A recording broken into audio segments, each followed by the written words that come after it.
Welcome to Back to the Book. I'm Dr. Anthony Dutcher.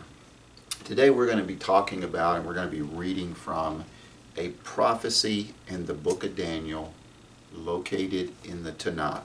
But before we get into this, let me issue fair warning. If you are Jewish and you are watching this, I want to let you know that the Mishnah actually forbids the reading and studying of this passage.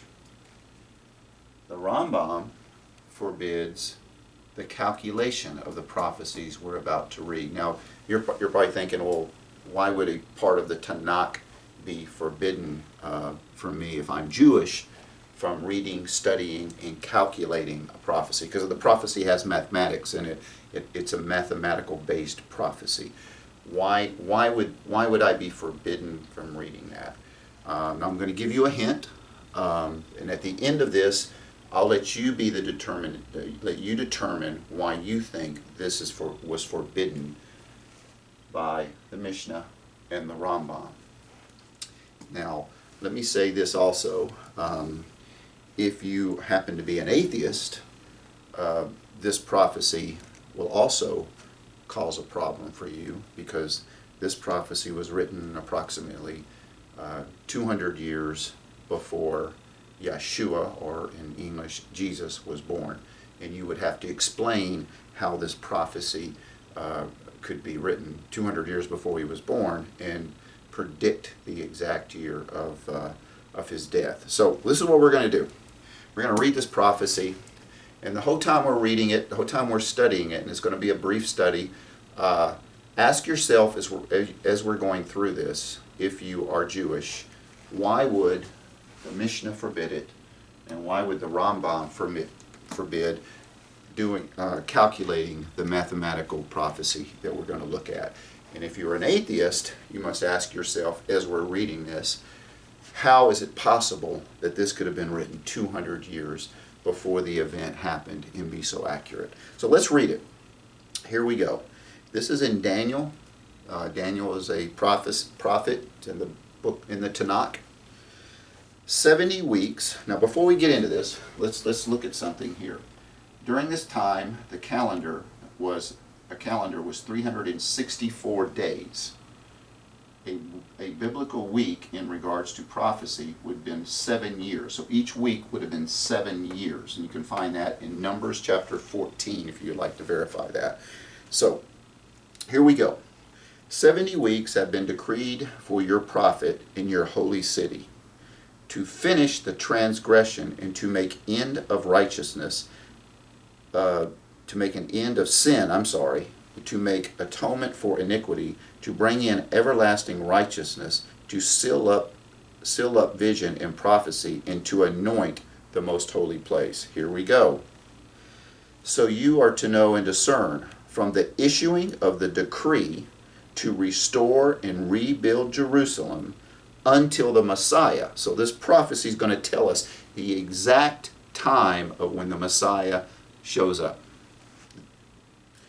So let's start again at verse 25. So you are to know and discern that from the issuing a decree to restore and rebuild Jerusalem, this is talking about the second temple, until the Messiah, there shall be 7 weeks and 62 weeks, and it will be built again with plaza and moat, even in the times of distress. Then, after 62 weeks, the Messiah will be cut off. So the Messiah is cut off. He is killed. Having nothing, and the people of the prince who is to come will destroy the city. Pay attention to that. Will destroy the city and the sanctuary, the temple, and it will end with, in its end will come with the flood. Even to the end there will be war, desolations, are determined. Now, we're going to stop right there, and we're going to look at that. We're going to look at the calculations there, and we're going to look at the description of the Messiah and what happens to the Messiah. And we're going to see if we can figure out who this is, okay, and why this is forbidden to you to read, and why these calculations have been forbidden by the Mishnah, by the Rambam. It's a good question. Whenever somebody forbids me from doing something, I want to know why. Why am I forbidden from? Now, why would the Tanakh? Why would a reading in the Tanakh be so dangerous, so forbidden? That's the question. And if you're an atheist watching this, your question is going to be, how is this possible? Okay. So let's look at the calculations. We know that King Artaxerxes gave permission to Nehemiah to rebuild the second temple, and that was in 445 BC. Okay? So if we look at the calculations, it says there's 69 weeks, and then the Messiah shows up and he's cut off. So if we do the calculations that it gives in here, in the Tanakh, you have 7 weeks at 7 years, that would be 49 years. You have 60 weeks, 420 years, and 2 weeks, 14 years. Add them up, it comes to 483 years. So, if we go from 445 BC, which is the decree to rebuild the second temple, we come to 32 AD. Okay? Now I think you might be starting to see why this is forbidden. It's forbidden because it gives us the exact date the Messiah would come. It describes him, and it describes that he will be killed, cut off. And it tells us, so we have to ask ourselves, who around 32 AD claimed to be the Messiah, also fulfilled all of the 300 Messianic prophecies, other places we can look to identify the Messiah. Who was cut off in 32 AD? Well, obviously, if you're watching this, you're starting to see the picture here why this has been forbidden. Because in 32 AD, Yeshua, Jesus, who was Jewish, who grew up in Nazareth, whose ministry was in Galilee, who rode into Jerusalem on a donkey, and he was killed in 32 AD.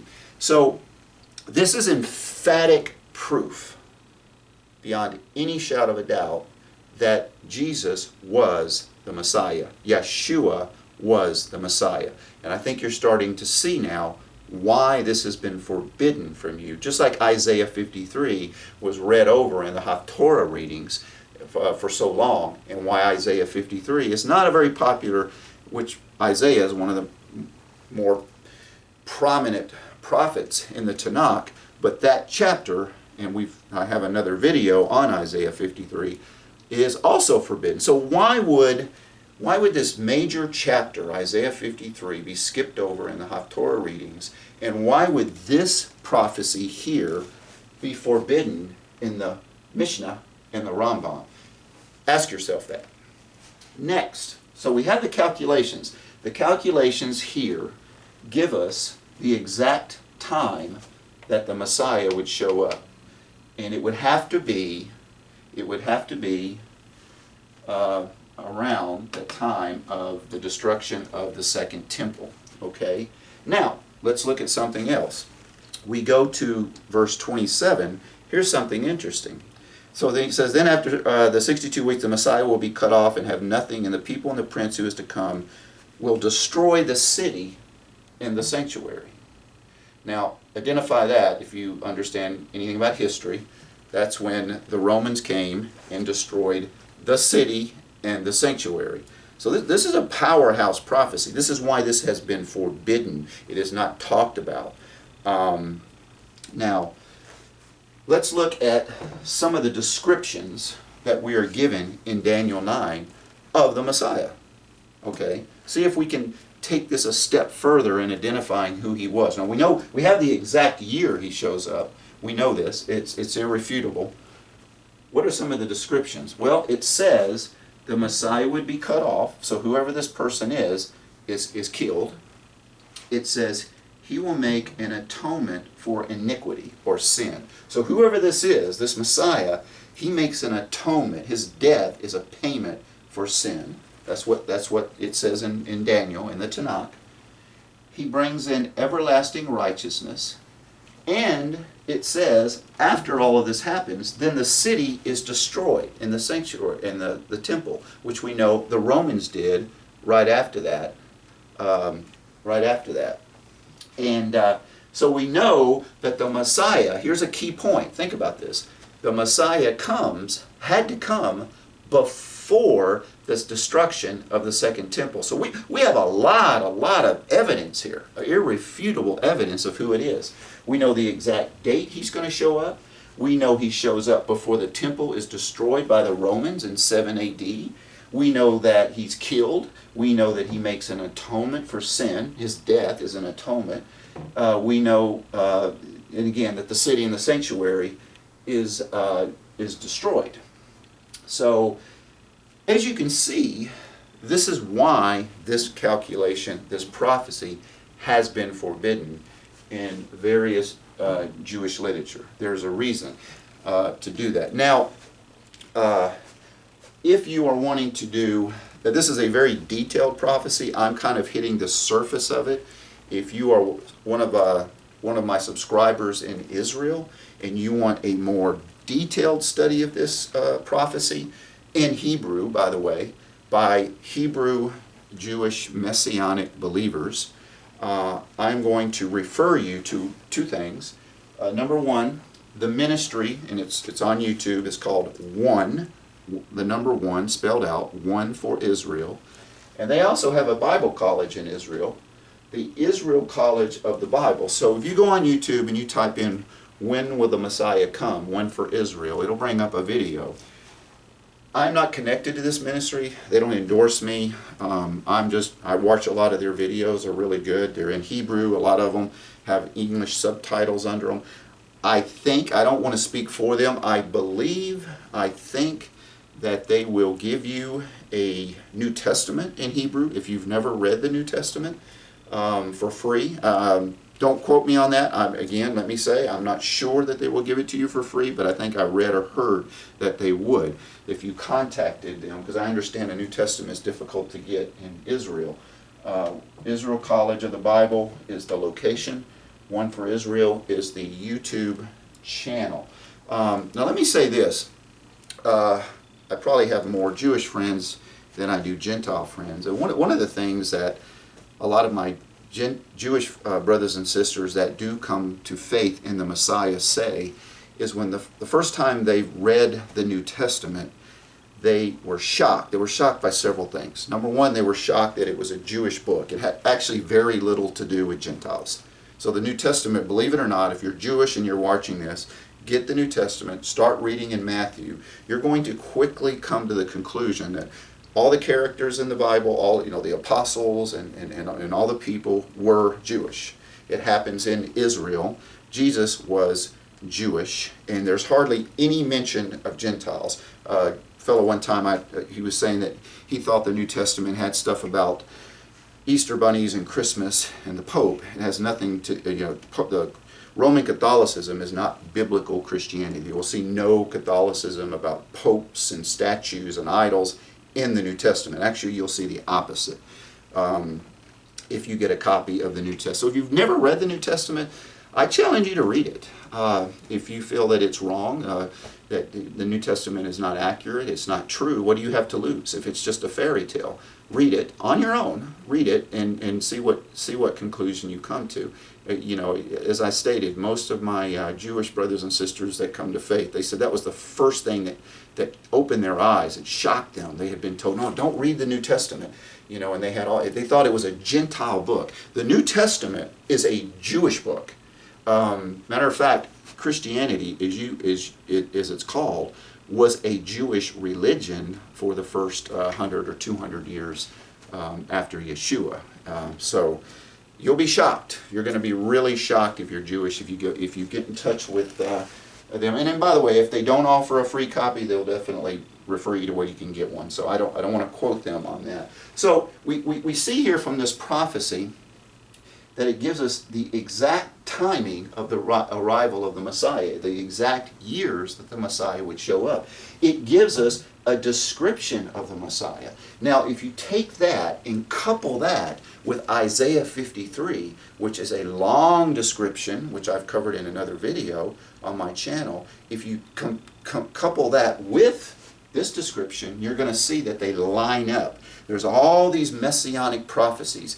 If you have a computer, type in on your computer Old Testament, which would be another word for the Tanakh, Old Testament Messianic prophecies, or or Messianic prophecies by itself.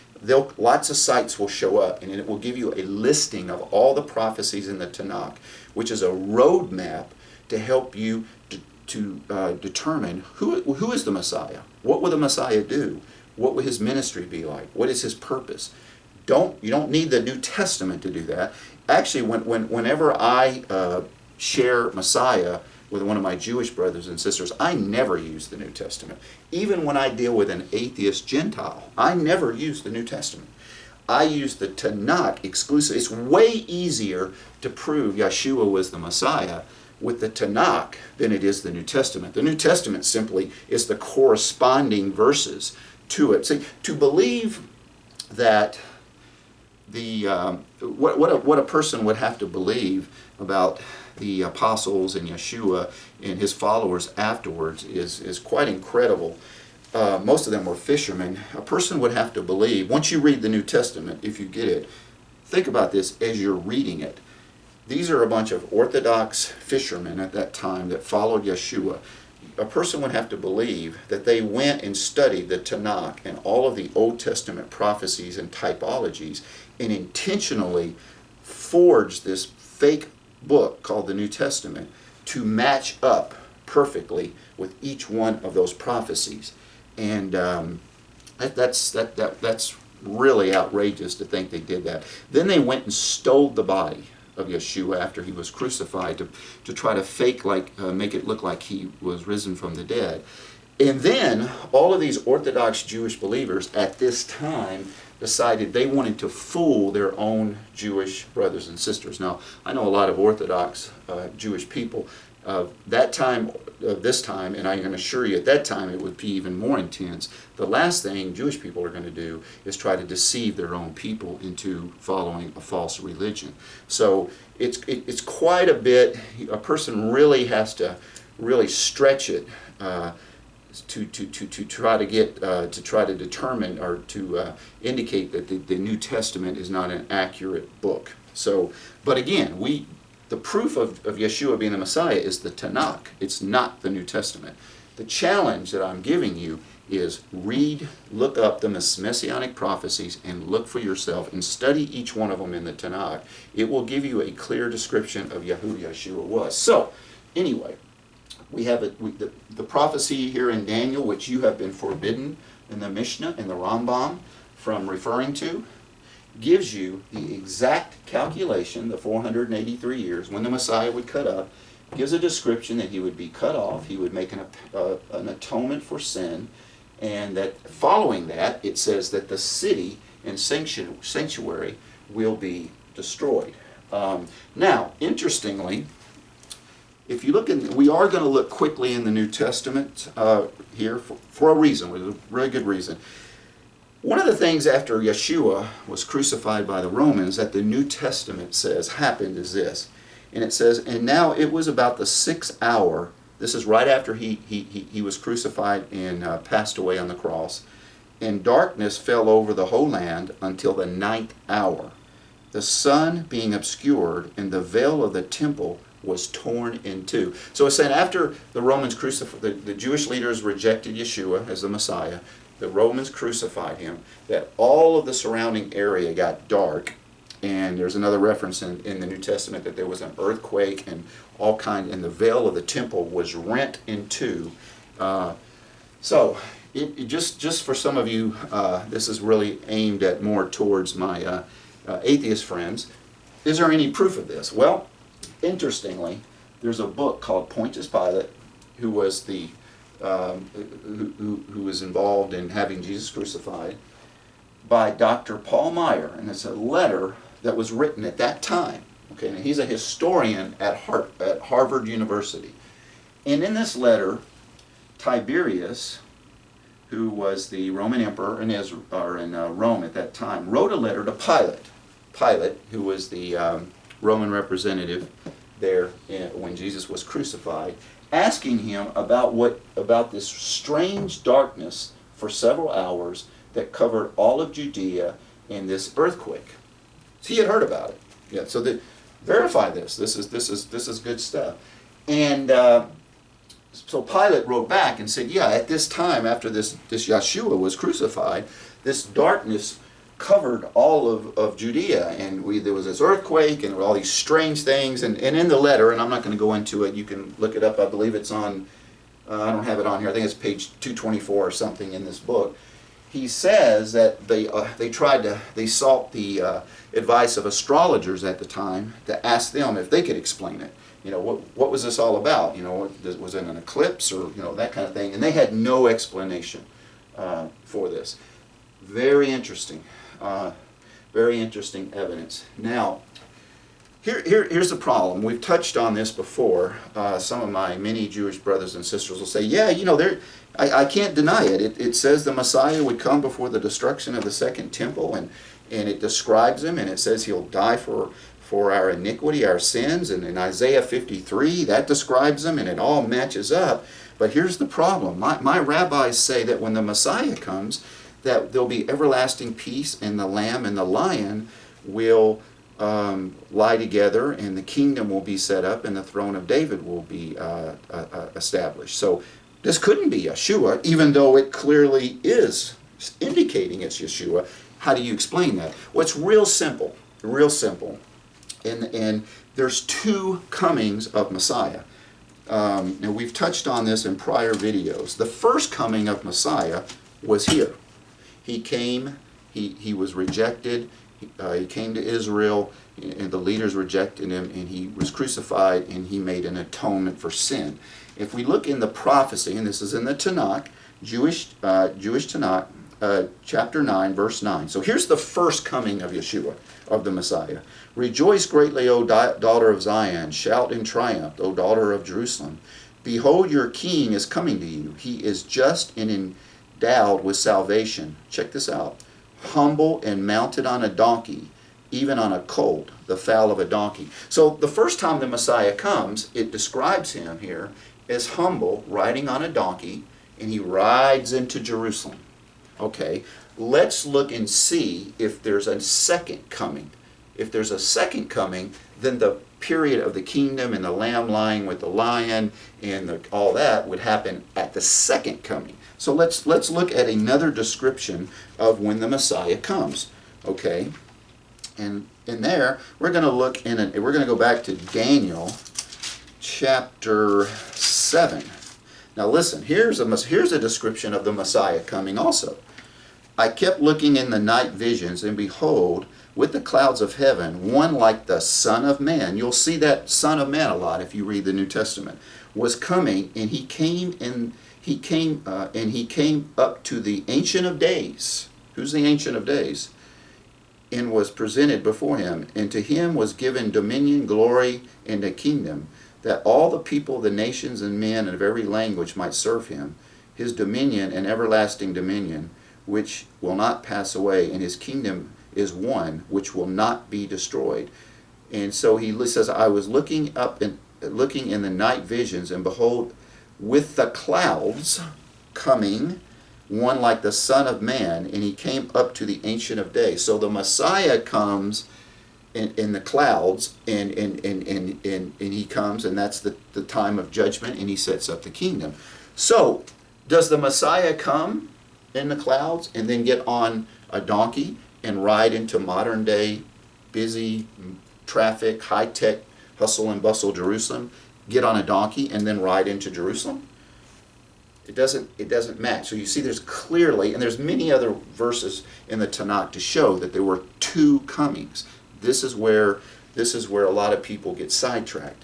The first time he comes humbly. He's not coming humbly in Daniel 7. He's coming as a king in the sky to conquer and to judge and to set up a Jewish kingdom and the throne of David, and the world will be obedient to him. The first time he comes on as a donkey. He comes and he dies. It says he's cut off. In Daniel 7, when he comes in the clouds, can you see how he's not going to be cut off and killed? He's coming to conquer. No one's going to kill him. The first time, Isaiah 53, in Daniel 9, he is cut off, he comes humbly, and he makes an atonement for sin, and then subsequently the city and the sanctuary are overrun. So what we see here in Daniel chapter 9, and I invite you, this is how you should approach this issue, if this is something you've never heard of before. I invite you to study it yourself. Don't go to a pastor or a rabbi and seek advice. Study it for yourself and see, without any bias, objectively. Just read Daniel chapter 9. Just read it. Do the calculations. Figure it out. Look at the words. It's there. And Isaiah 53 and many other Messianic prophecies. Look at them. Combine them. See if they match each other. What you will find is that Yeshua matches all 300 prophecies. And that's not even getting into typologies. There's things in the Bible that are called typologies that are a shadow of the Messiah. And Yeshua, we'll get into those at a later date, matches them. And ask yourself, what is the statistical chance that this could be just a coincidence? How could it be that Yeshua matches all of the prophecies? All 300, he matches every single one of them. How is it possible that if you do the calculations in Daniel 9, that it comes out to the exact year Yeshua was cut off? How is it possible that all of these typologies in the Tanakh just coincidentally match Yeshua? You can type in online, you can Google typologies that of Jesus in the Tanakh or Old Testament, and look at them and just ask yourself, how is this possible? Why have I been forbidden to? Why was Isaiah 53 skipped over in the Haftorah readings? Why have I been forbidden in the Mishnah from reading Daniel 9? Why in the Rambam is it forbidden to do these calculations? That is a question that you should ask yourself as you're reading this. And I think you'll come to a conclusion. You'll be able to figure this out on your own. You don't need me to tell you, to get into all of this in much detail. If I just point you in the right direction and you study this objectively on your own, you will come to that conclusion. I can assure you. Again, so before I end this is one of our more shorter videos. Again, especially if you're, I have all of you, so many friends in Israel, followers in Israel. If you are in Israel, I highly encourage you, because it's going to be in Hebrew, and these are going to be Jewish believers, they're not Gentiles, to watch the videos on there called One for Israel. Type in One for Israel, and there are tons of videos on there that talk about these subjects. And look at them. I'm not saying just watch them and just automatically agree with them. Watch them and check them out. Check out what they say. See if it's true. Verify it. And they also, again, have a college called Israel College of the Bible right there in Israel. And again, I'm not sure. I want to be careful with this. I think I read or heard that if you contact them, they will provide you with a New Testament in Hebrew. I'm not sure about that. If not, I'm sure they can point you where you can get one. So I'm going to close with this. This is one of our shorter studies. You have to look, I think, in closing, whenever you look at this, I would attack this as if it was a trial, okay? And you're on a jury. And over here, you've got one side says, this, you're forbidden from reading this, you're forbidden from calculating this. This is really not saying what you think it's saying. It's saying what I'm saying. And then you have, One for Israel and Jewish believers are saying, yes, this is speaking of Yeshua. So what you have to do is to sit down and study this stuff in detail, get a chart and get every Messianic prophecy about Yeshua in the Tanakh. Google it, Messianic prophecies in the Old Testament, or just Messianic prophecies in the Tanakh. Look at each one, see who fits that description. Do the calculations in Daniel 9 for yourself. See if from 445 BC what it comes out to. And there's a lot of good videos. Again, if you're in Israel and Hebrew is your native tongue, I would refer you to One for Israel because they give a really good breakdown, way more in depth than mine. My purpose here today was simply to scratch the surface and point you in the right direction. So that's going to end our study. As I said, it was a very short study today, and I'm going to close out one more time. Ask yourself, why am I forbidden in the Mishnah from reading Daniel? Why am I forbidden in the Rambam from doing the calculations? Why is Isaiah 53 in part of Isaiah 52, the end of Isaiah 52, why was this skipped over in the Haftorah readings? Why? Why would somebody not want me to look at this? If it's not saying what it's saying, it would be no threat. So that's going to end our study today. We'll probably, in a future occurrence, look at some of the typologies, how Jesus was a fulfillment in the Passover, and things of that nature. I thank you for watching my video. If you enjoyed this study, I ask that you would subscribe to the channel and hit a like. And I look forward to doing a study with you at a future date. Thank you very much.